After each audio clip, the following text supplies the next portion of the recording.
¿Qué tal? Soy José Díaz Balart y estas son las noticias de este miércoles en Digital. Noticias Telemundo Digital. Tragedia migrante. Una furgoneta que transportaba migrantes vuelca a unas 50 millas al norte de McAllen, Texas. Al menos 10 personas pierden la vida, otras 13 resultan heridas. Autoridades investigan si se trata de un caso de tráfico humano. Carpas en la frontera. El gobierno instala campamentos temporales en McAllen para procesar a los miles de inmigrantes que llegan a diario. En solo unas horas, nuestras cámaras registraron la llegada de grupos de hasta 250 personas. Hospitales al límite. Noticias Telemundo ingresa a un hospital de Florida para ver de primera mano la lucha contra el virus en el epicentro de la pandemia. Hay más de 46,000 pacientes de COVID hospitalizados en el país, el 97% de ellos no vacunados. Caos en el aire. Se multiplican las peleas de pasajeros en vuelos. En los aeropuertos de costa a costa, la tensión también sube con pasajeros varados por miles de vuelos cancelados y retrasados.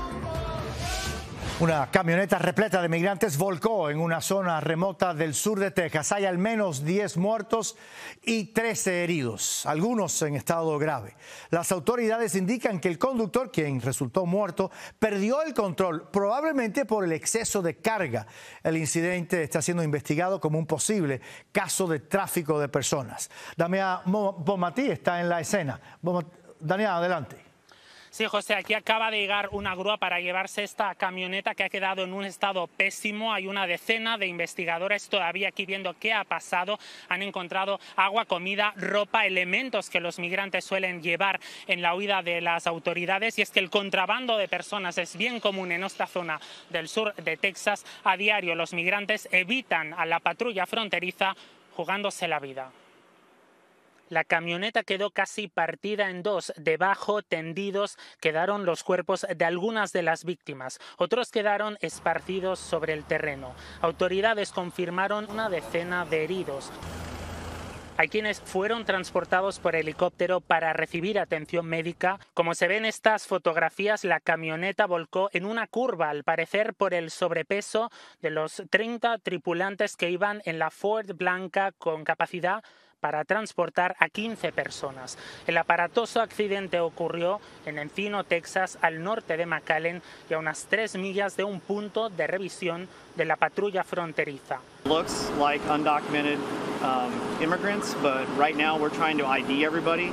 El alguacil del condado de Brooks aseguró que se cree que la mayoría de las personas que viajaban a bordo son migrantes indocumentados, aunque aclararon que la camioneta aparentemente no estaba siendo perseguida. Aún se desconoce la identidad de las víctimas. Damián Bonmatí, Noticias Telemundo. Vamos a seguir atentos a esta tragedia que complica aún la situación en la frontera aún más. Al menos 8,000 personas, mientras tanto, cruzaron en las últimas 24 horas y el gobierno ha tenido que instalar nuevas carpas, albergues temporales. Edgar Muñoz tiene los detalles. Es abrumadora la marea de inmigrantes que caminan por la frontera sur. Esta mañana por La Joya, Texas, llegaron 250 papás con niños. La mitad del grupo eran adolescentes solos y el gobierno de Biden empieza desde hoy a colocar nuevos campamentos en McAllen para procesar a tantas personas como Catarina, quien llegó con su bebé de 3 meses, con su carita llena de picaduras de mosquitos. ¿Sentía que se le moría? Sí. ¿Por qué? De verdad no podía respirar. ¿No podía respirar? No, por falta de comida. Es desolador ver a tantos niños llorando, colgados de los rebozos de sus padres. Se tiran en el suelo rendidos de cansancio al entregarse a la patrulla fronteriza. Lucrecia salió con un niño de 5 años en un grupo de 75 personas desde Guatemala, donde dejó a otras 2 niñas pequeñas. ¿Qué es lo que le hace llorar? Es el acordarme de ellas. ¿Qué les prometió para el salir? Les prometí un futuro mejor.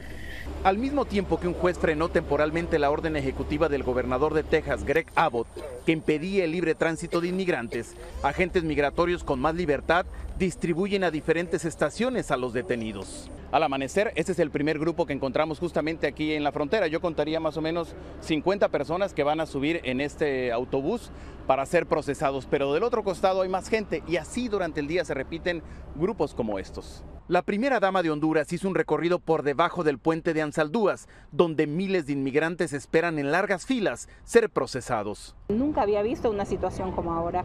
Creo que estamos hablando de una verdadera crisis humanitaria en la frontera, que es necesario ver qué está pasando. La pregunta es, ¿por qué tantos inmigrantes arriesgan hasta sus propias vidas por llegar a Estados Unidos? Y la respuesta la tiene Santiago, con su niña descalza y en brazos. Por la pobreza, que no tenemos casa, hace falta la casa y alimentos para los niños. En La Joya, Texas, Edgar Muñoz, Noticias, Telemundo. ¿Dónde vivir?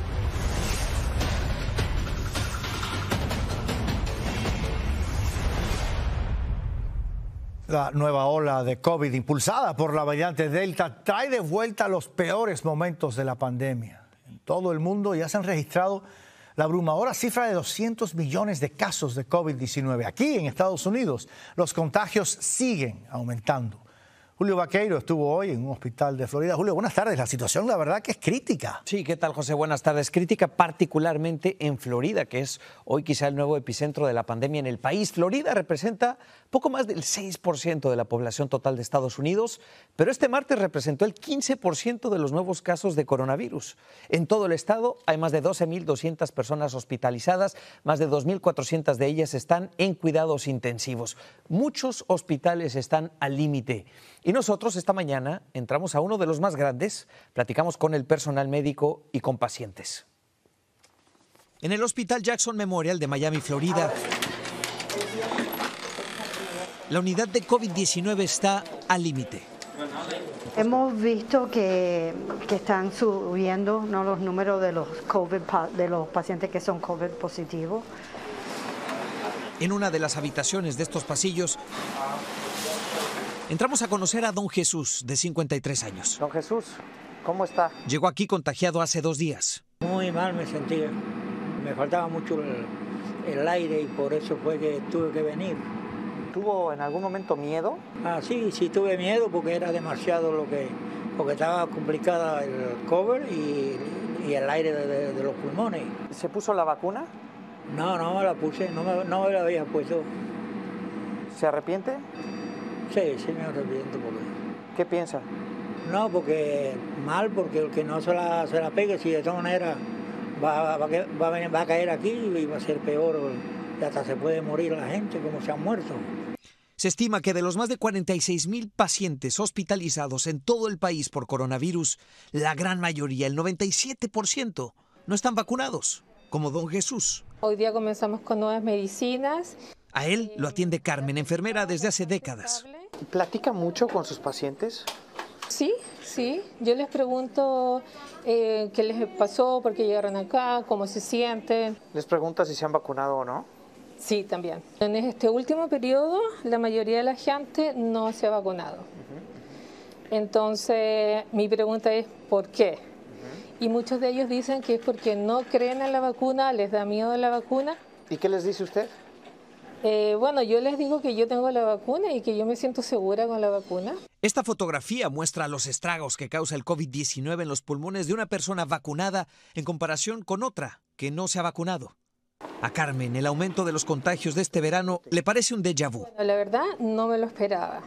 Nosotros pensábamos que íbamos a volver a hacer una unidad normal y cuando empezó todo el rebrote de nuevo, empezamos como a preocuparnos de nuevo de nosotros, de nuestra familia. La diferencia es que esta vez, en general, en los pasillos de este hospital hay pacientes que no se han puesto la vacuna y más jóvenes que en el pico anterior. Bueno, por ahora la vuelta a la normalidad todavía parece lejana. Hoy que entramos en el hospital nos dijeron que acaban de habilitar nuevas zonas especialmente destinadas para pacientes con COVID-19, algo que no planeaban hacer después del invierno. Eso sí, nos dijeron que están lejos de los números del verano 2020, pero que están creciendo rápidamente los pacientes que llegan y temen superar esos datos. Viene otra crisis. Julio Vaqueiro, nos vemos a las 11:35. Ahí los esperamos. Gracias. Por su parte, fuentes de la Casa Blanca indican que el gobierno está preparando un plan para exigir la vacunación a casi todos los turistas extranjeros que ingresen al país como parte de un posible levantamiento de las actuales restricciones.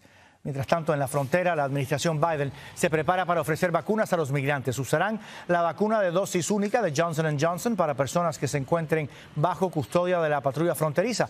Podrán recibirlas tanto los migrantes que serán liberados en territorio estadounidense como los que enfrentan deportación. Mientras, en Colorado, padres de cientos de estudiantes protestaron contra el uso obligatorio de mascarillas en las escuelas.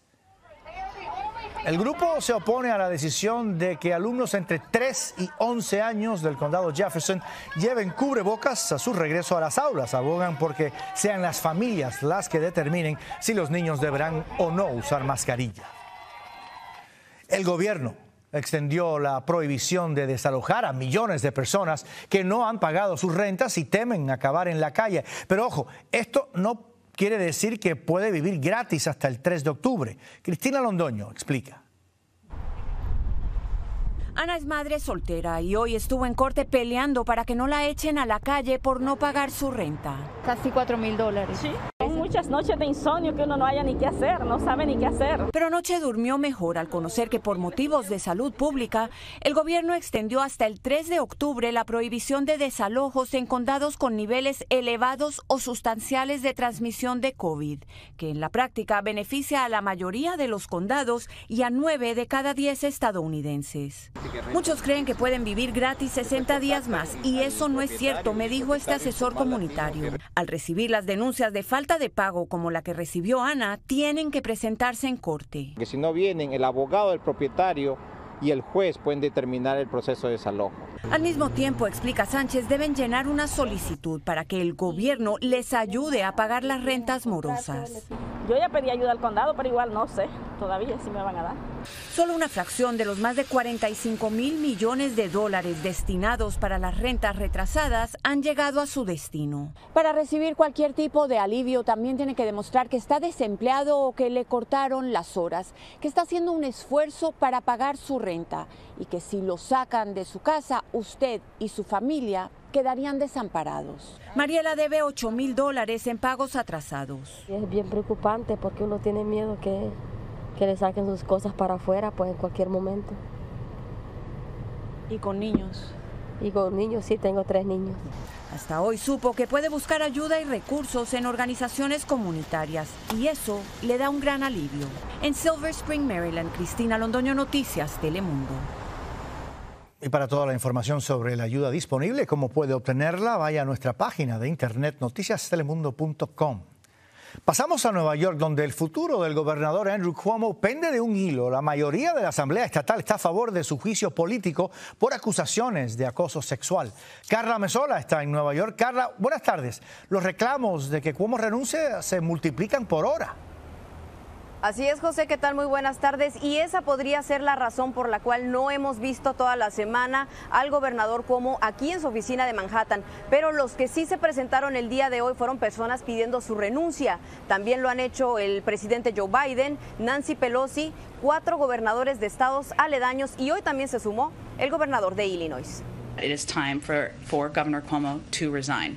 Es el llamado a la renuncia del gobernador Andrew Cuomo. Se escucha desde la Casa Blanca que califica los actos denunciados de aborrecibles hasta las calles de Nueva York que piden se retire de su cargo. Estos hombres en poder siempre pueden escapar de cualquier tipo de justicia. El gobernador tiene que renunciar y si no renuncia tenemos que hacer un juicio político y sacarlo. Tras su mensaje grabado de ayer negando haber acosado sexualmente a 11 mujeres, I never touched anyone inappropriately. Llegaron las reacciones, una de ellas la de Charlotte Bennett, que denunció comentarios sexuales e inapropiados por parte de Cuomo y mucho temor a represalias. And because he's the governor, I felt like I had nowhere to go. And I really, at that point, just decided that my only option, because I didn't want what he wanted of me, was to separate myself from him indefinitely. Un ambiente hostil del que la asambleísta Catalina Cruz escuchó cuando trabajó de cerca al gobernador y contó a Hoy Día de Noticias Telemundo. Como miembro del equipo que participó en la investigación, pide su renuncia. Estamos viendo un reporte con evidencia, con veracidad, con 11 mujeres que han dicho que si fueron acosadas sexualmente. Ya es hora de que él deje su ego y ponga a la gente de Nueva York primero y renuncie. Una encuesta de votantes registrados en Nueva York muestra que el 63% pide dimisión de Cuomo y el 59% juicio político si no renuncia. El informe liberado ayer de más de 160 páginas detalla las acusaciones de tocamientos indeseados. Se entrevistó a 179 testigos y se analizaron 74,000 piezas de evidencia en el que vieron un patrón de comportamiento de acoso que viene de años y una cultura de miedo a represalias, que por tierra y por aire piden terminar. En Nueva York, Carla Amezola, Noticias Telemundo. El gobierno de México demandó hoy a más de una decena de fabricantes de armas en una corte de Estados Unidos. Argumentan que el tráfico ilegal de esas armas ha costado miles de vidas al país, por lo que exigen una compensación multimillonaria. Raúl Torres nos cuenta. Rifles de asalto y fusiles Barrett. Sin ningún temor, este grupo criminal mostró su poder en Michoacán. Otros sicarios lo hicieron en Zacatecas. Son armas que probablemente llegaron ilegalmente desde Estados Unidos. Por eso el gobierno de México demandó a 11 fabricantes en Boston, Massachusetts. En contra de quienes producen las armas, que están íntimamente vinculadas, estas armas, a la violencia que México vive hoy. Según el gobierno, con armas ilegales se cometieron 17,000 asesinatos solo en 2019 y entre el 70 y el 90% de las armas decomisadas son de Estados Unidos. En Guanajuato se vive en este momento la mayor violencia entre cárteles. Ahí apoyan la demanda. Dicen que es una guerra de la que Estados Unidos también es responsable.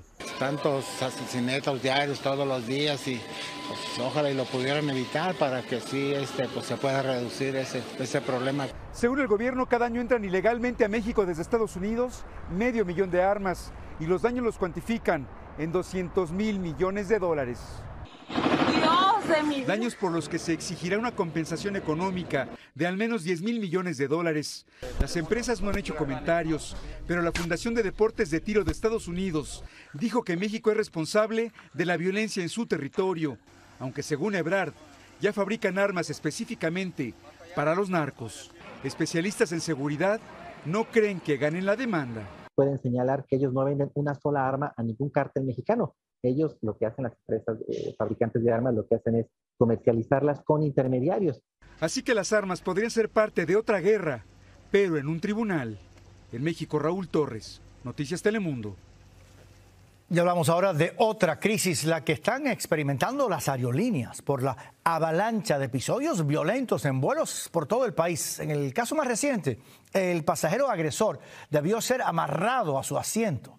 Mientras, la cancelación y demora de vuelos también está provocando caos en aeropuertos. María Paula Ochoa reporta. Pasado de copas, un pasajero arremete contra un auxiliar de vuelo de la aerolínea Frontier. El hombre estaba tan descontrolado que el equipo lo amarró a su silla con cinta adhesiva. Según el informe policial, momentos antes había agredido a una de las aeromosas y a otra le agarró los senos. Él se fue poniendo más y más agitado. Empezó a gritar más alto y más malas palabras. El individuo fue arrestado y la aerolínea dice estar apoyando al equipo y a las autoridades en la investigación. A los incidentes violentos en el aire se suma el caos que se ha generado en algunos aeropuertos ante la cancelación repentina de cientos de miles de vuelos por parte de algunas aerolíneas. En las terminales de Spirit Airlines, miles de pasajeros están varados en decenas de aeropuertos, muchos ya desesperados porque desde el fin de semana la aerolínea ha cancelado la mayoría de sus vuelos. Llegamos acá y nos dicen que nos van a cambiar de aerolínea con escala en 2 partes. Según la compañía, están enfrentando retos como mal tiempo, apagones y falta de personal y trabajan contra el reloj para resolverlo. Mi hijo se va a graduar del Air Force. Teníamos urgencia de salir hoy porque mañana es la graduación. Para muchos, el anhelo de un viaje placentero se ha convertido en una pesadilla. María Paula Ochoa, Noticias Telemundo. Síganos en nuestras redes sociales para más noticias y visite noticiastelemundo.com.